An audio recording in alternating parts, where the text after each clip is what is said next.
Hola chicos, en clase de hoy vamos a aprender sobre algunos español palabras y frases።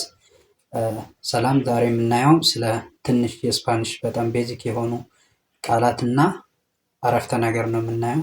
የመጀመሪያው ኦላ። ኦላ ማለት በጣም በተደጋጋሚ የምንሰማው ቃል ሲሆን ሀይ ወይም ሄሎ ለማለት ሰላም ለማለት ነው የምንጠቀምበት። ኤች ሳይለንት ነው፣ ስለዚህ የምናነበው ኦላ ነው። ኔክስት ኮሞስታስ። ኮሞስታስ ማለት ሀዋሪ እንዴት ነክ እንዴት ነሽ ለማለት ነው የምንጠቀም። በሌላ ደግሞ ኬታል ካልን ደግሞ ሀዋሪ ለማለት ነው የምንጠቀምበት። ሌላ ዴ ዶንዴ ኤረስ። ዴ ዶንዴ ኤረስ። ዴ ዶንዴ ኤረስ ማለት ደግሞ ዌር አር ዩ ፍሮም ከየት ነህ ወይም ከየት ነሽ ለማለት ነው የምንጠቀምበት። ኢስቶይ ቢን። ኢስቶይ ቢን ማለት ደግሞ አም ፋይን። ግራሲያስ።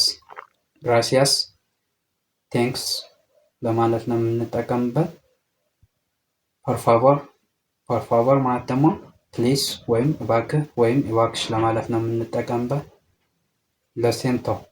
ለሴንቶ ማለት ደግሞ አም ሶሪ ለማለት ነው የምንጠቀምበት። አኬ ቴ ዴዲካስ።